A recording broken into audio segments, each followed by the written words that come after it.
সরকারের ডক্টর ইউনূস সরকারের এতদিনের কিছু গোপন তৎপরতা, কিছু গোপন উদ্যোগ, কিছু গোপন সিদ্ধান্ত, যেটা এতদিন কঠোর গোপনীয়তার মধ্য দিয়ে শেষ প্রান্তে এসেছে অলমোস্ট, কিন্তু শেষের দিকে এসে ফাঁস হয়ে গিয়েছে। বিএনপি, জামাত, এনসিপি শুধু এই তিন দল জানতো, অন্য কেউ জানতো না, কিন্তু জেনে শুনে তারা চুপ ছিল এবং তারাও এই গোপনীয়তায় সরকারকে হেল্প করেছে। এটা ওয়ান কাইন্ড অফ প্রতারণা। বিষয়টা কিছুটা টের পেয়েছে ভিপি নুরের দল গণ অধিকার পরিষদ, এজন্য তারা খেপে গিয়েছে। আমি মনে করি অন্য দলগুলোরও খেপা উচিত। কথা বলছি জুলাই ঘোষণাপত্র নিয়ে। জুলাই ঘোষণাপত্র এটা গোপনীয় কোনো বিষয় না, এটা একটা ওপেন বিষয়।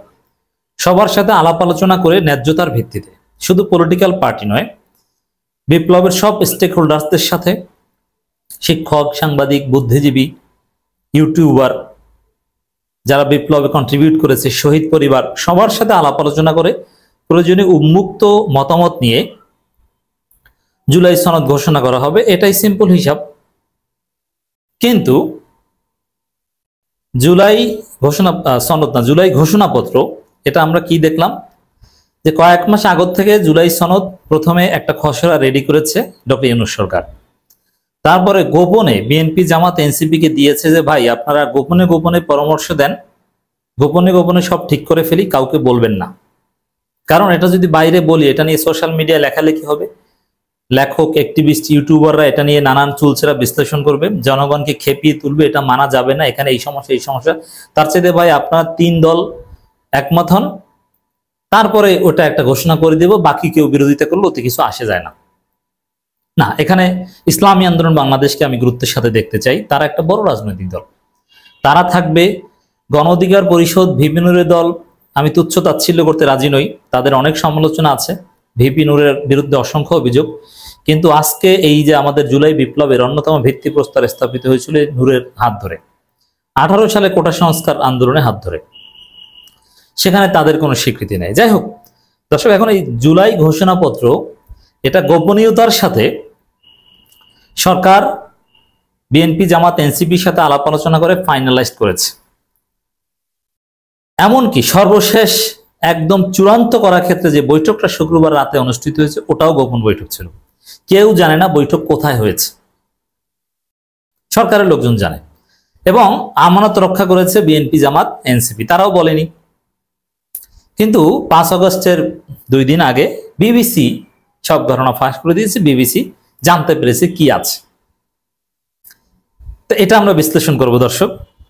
কিন্তু আমরা দেখতে পাচ্ছি যে জুলাই ঘোষণাপত্রকে প্রত্যাখ্যান করবে গণ অধিকার পরিষদ, সংবাদ সম্মেলন করে বলেছে। কেন?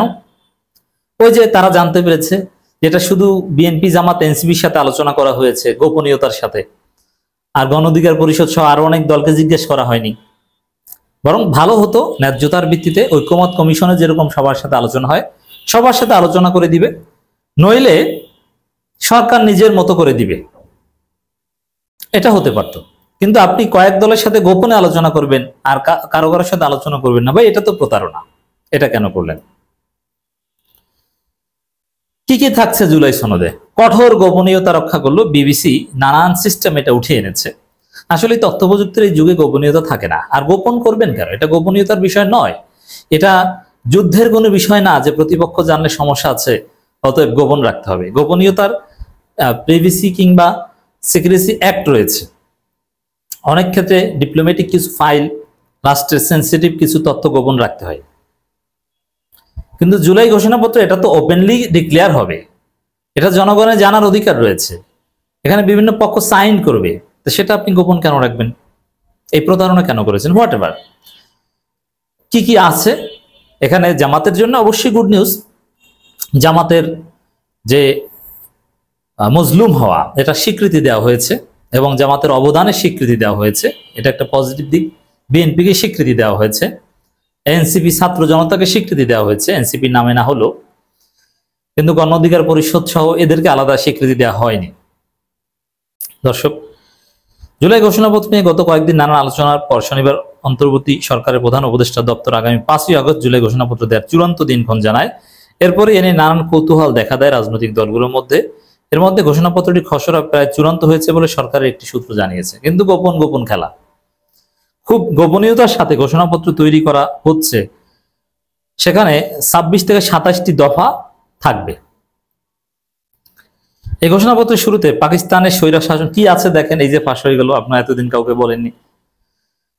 আচ্ছা, গোপনীয়তার সাথে কি ওই 5 আগস্ট পর্যন্ত নিলেই কি আপনার সফল হয়ে গেলেন? অনেকে সাইন করলো, এর বিরুদ্ধে দাঁড়ানো যায় না, আন্দোলন করে ওগুলো খেয়ে দেওয়া যায়। এই ঘোষণাপত্রের শুরুতে পাকিস্তানের স্বৈরা শাসকদের বঞ্চনা, শোষণ, নির্বিচার, গণহত্যার বিরুদ্ধে 1971 সালের বাংলাদেশের মুক্তিযুদ্ধের প্রেক্ষাপটের বিষয়টি উল্লেখ থাকছে। পরবর্তীতে 1975 সালের একদলীয় বাকশাল কায়েমের বিষয়টিও উল্লেখ থাকছে ঘোষণাপত্রে।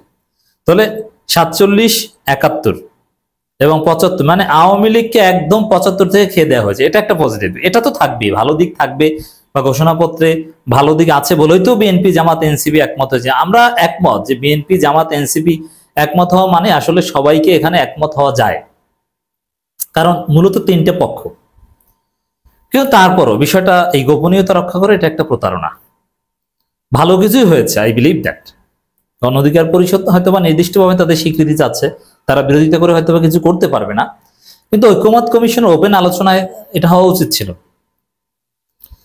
তো 1971 সালে বাংলাদেশের মুক্তিযুদ্ধের প্রেক্ষাপট এগুলো উল্লেখ থাকলেও তাতে জামাতের কোনো ক্ষতি নেই, কারণ 24-এ তো আছে জামাত, আর জামাতকে আলাদাভাবে 71-এর মুক্তিযুদ্ধে 71 এই চ্যাপ্টারে উল্লেখ করার কোনো বিষয় এখানে নেই, আর জামাত তো 71 মানে। পরবর্তী 1975 সালে একদলীয় বাকশাল কায়েমের বিষয়টি উল্লেখ করা হয়েছে ঘোষণাপত্রে। সেই সাথে সিপাহী জনতার বিপ্লব, বাকশালের অবসান কিভাবে হয়েছিল সেটিও থাকতে জুলাই ঘোষণাপত্র, মানে বিএনপির স্টেক ভালোভাবে দেওয়া হয়েছে হিস্ট্রিক্যালি। পরের দফায় 80 দশকে সামরিক স্বৈর শাসকের বিরুদ্ধে ছাত্র জনতার সংগ্রাম ও 90-এর গণঅভ্যুত্থানে যুক্ত করা হয়েছে। তাহলে এর মধ্য দিয়ে জাতীয় পার্টিও মোটামুটি জয় বাংলা হলো। তা আগামীর বাংলাদেশে জাতীয় পার্টি আওয়ামী লীগের কোনো রাজনীতি নেই। আগামী 50-100 বছরে আওয়ামী লীগ এবং তাদের দোসরদের কোনো রাজনীতি নেই। খসড়ার পরের দফায় 111 সেনা সমর্থিত তত্ত্বাবধায়ক সরকারকে সে সময় বেশি দেশি বিদেশি ষড়যন্ত্রের ফল হিসেবেও আখ্যা দেওয়া হয়েছে। জুলাই অভ্যুত্থানের এই ঘোষণাপত্রে যুক্ত থাকছে আওয়ামী লীগ শাসনামলে সীমাহীন দুর্নীতি, ব্যাংক লুট, অর্থ পাচার সহ বিভিন্ন অনিয়ম ও দুর্নীতির বিষয়গুলো। মানে আওয়ামী লীগ একদম জয় বাংলা। ইসলামী আন্দোলন বাংলাদেশ হয়তোবা দিন শেষে আপত্তি করবে না, কিন্তু তাদেরকে ইনফর্ম করা উচিত ছিল। আওয়ামী লীগ সরকারের আমলে 3টি জাতীয় সংসদ নির্বাচনকে প্রহসনের ভোট আখ্যা দিয়ে বলা হয়েছে। বিগত সরকার সেই ভোটের মাধ্যমে এদেশের মানুষকে ভোটাধিকার ও প্রতিনিধিত্ব থেকে বঞ্চিত করেছিল। শেখ হাসিনা সরকারের শাসনামলে বিরোধী মত, জনগণকে চরম নির্যাতন, নিপীড়ন, সরকারি চাকরিতে একচেটিয়া দলীয় নিয়োগ ও কোটা ভিত্তিক বৈষম্যের কারণে ছাত্র, চাকরি প্রত্যাশী ও নাগরিকদের মধ্যে চরম ক্ষোভের বিষয়গুলো যুক্ত থাকছে এই ঘোষণাপত্রে। একদম প্রাচীন সেই 47 থেকে স্টার্ট হয়েছে এক কথা যদি বলি। এর বিরুদ্ধে বৈষম্যবিরোধী ছাত্র আন্দোলনের ডাকে জনতার অভ্যুত্থান, অন্তর্বর্তী সরকার গঠনের প্রেক্ষাপট, আগামীতে বাংলাদেশে অবাধ সুষ্ঠু নির্বাচনের অঙ্গীকার, আওয়ামী লীগ আমলে সকল গুম খুন, দুর্নীতির বিচার ও জনগণের আকাঙ্ক্ষা পূরণ, সংস্কারের উদ্যোগের বিষয়গুলো যুক্ত করা হচ্ছে এই জুলাই ঘোষণাপত্রের চূড়ান্ত ঘোষণায়। এই ঘোষণার সর্বশেষ দফায় বলা হয়েছে জুলাই বিপ্লবের এই ঘোষণাপত্রে 2024 সালে 5 আগস্ট থেকে কার্যকর বলে গণ্য হবে। তাহলে দর্শক, এখানে কি আছে কি নাই এটা ক্লিয়ার হলো, কিন্তু এই গোপনীয়তা কেন? আশা করি ভালো কিছু, কিন্তু গোপনীয়তা এটা ভালো হলো না। দিন শেষে জুলাই ঘোষণাপত্র বাংলাদেশে কার্যকর হবে, অ্যাকসেপ্টেড হবে, সমস্যা হবে না। জুলাই সনদ নিয়ে বিতর্ক এখনো আছে।